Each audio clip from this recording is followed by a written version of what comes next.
Welcome to CEO Insights. I'm Marilyn de Guzman with Investing News Network. My guest this episode is Tom Drivas, CEO of Appia Rare Earths and Uranium Corp, and he's providing some updates on the company's PCH project in Brazil. Hi, Tom. Hello, Marilyn. Yeah, so let's just get down to our conversation here. Could you provide us an overview of the PCH project and why it's an important asset for Appia at the moment? We recently, earlier this year, Appia acquired 70% option on this PCH project in Goiás State, Brazil.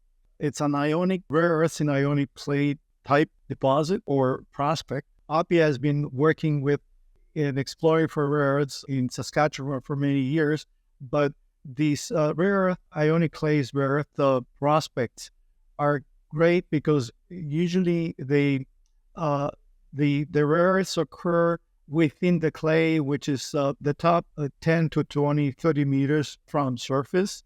And it's a very low radioactivity. They also contain both heavy and light rare earths, the magnet rare earths, the one in demand. This type of deposit in environments, in tropic environments. So in this case, in the PCH case, it's within 30 kilometers from a mining town.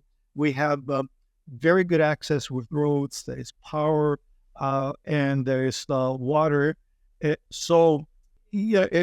got all the elements there. And so the previous owners, our partners, they had done some work there. So we knew there was a rare earths and basically on some auger drilling that they had done. So they had found rare earths within 7-8 meters from surface. So it is exciting. The other thing with this ionic clays type deposits, they're easier to process. They're very leachable. And it's also easy to mine. It's just clay, so you pick them up. So you process them, you extract the rare earths, and you deposit it back into the same place where it was. So you have very little or no tailings. So it's very low cost to produce, and also the cost is low when it comes to developing projects like this. And you've recently done some exploration in the project, and you've released some results from those exploration. Can you give us sort of an overview of those, and what are some of the highlights of those results? We closed this deal. We signed this option deal in July, early mid-July.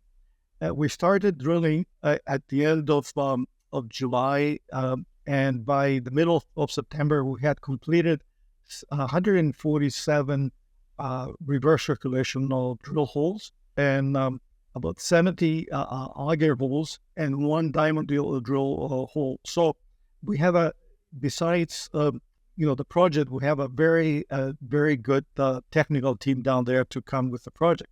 So we are waiting results from all this. We collected over 3,000 samples, and we're waiting results from the lab, which we're using the SGS in Brazil. So last week we received, the last little while we received the results from the first 17 reverse circulation drill holes.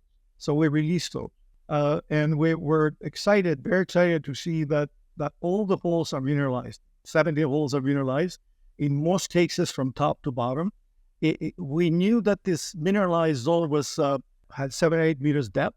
Now, with our drilling, we extended the average depth to about 13 meters, which means we doubled the size. And we were expecting, we knew that there were about 1,200 parts per million in rare earths in those 7-8 meters. The average grade that we got from the 17 drill holes is over that, which is 1,566 parts per million. Rare earths, which is basically makes it one of the very good high-grade prospect or eventually deposit.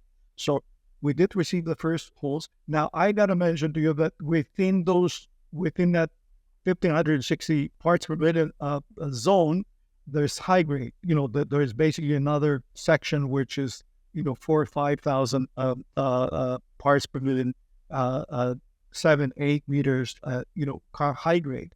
And most importantly, we see a good numbers. So there's very good magnet rare earths, which is basically the neodymium, praseodymium, dysprosium, and terbium that is used in manufacturing permanent magnets, which is used in electric vehicles, in drivetrains for electric vehicles, and also for wind turbines and other high-tech applications. So very exciting results. It's very highly unusual to get 17 out of 17 holes when you drill, and to have this kind of consistency of the grades and the depth of the mineralization. It's always good when your work exceeds expectations. So how does this affect the trajectory? What's next for the project? We're in the next few weeks, we'll be getting the results for the balance of 147 RC holes and 70 auger holes and one drill hole, the diamond drill hole that we did, which is down to 243 meters.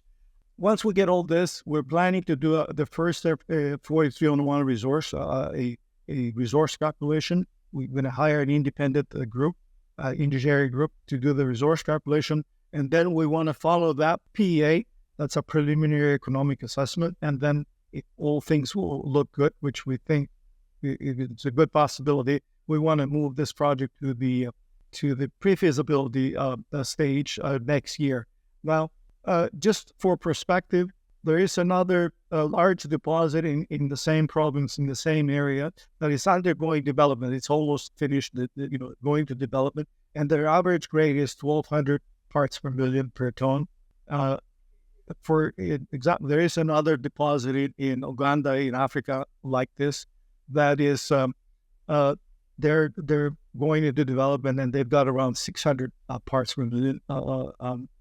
So just to give you some perspective, 1,566 parts per million overall average grade. It's excellent result. Right.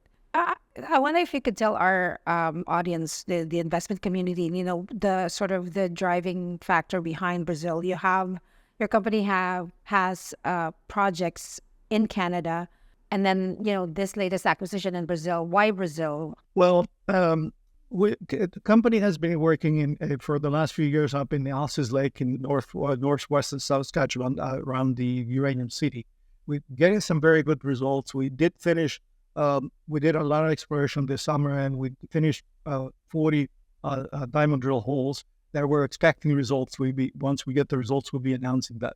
So we're not discontinue that. We have a different team for Brazil and different team for Canada, but it's exciting also because Appia is the only company that has a hard rock, high grade monazite rare earth deposit in Canada, and also it is exciting because the Saskatchewan government, through the Saskatchewan Research Council, is building a processing facility, the first processing facility in Saskatchewan, Canada, that they will be processing monazite, so we don't have to build monazite there.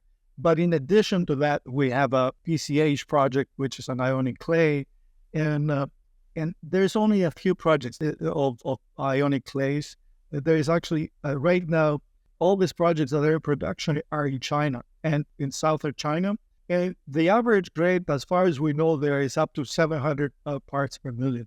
There is one deposit that is undergoing development right now in Brazil, as I mentioned, with a 1,200 parts per million grade, and there's another one in Africa. So there aren't too many deposits, but the reason we went down to Brazil is because it's the right environment, and as I mentioned before, this type of prospects or deposits are very easy to explore, inexpensive also, very easy to mine, and very easy to process with less radioactive material. So basically, you might have no tailings, and so it's very environmentally friendly. So we saw an opportunity, and we wanted to get into this type of deposit because we understand rare earths. We've been in this rare earth business for the last 10, 15 years, and we know the market, and this was an opportunity. Well, we look forward to hearing more about the results that you're going to get in the coming weeks or months. Thanks again, Tom, for joining me and sharing your insights today.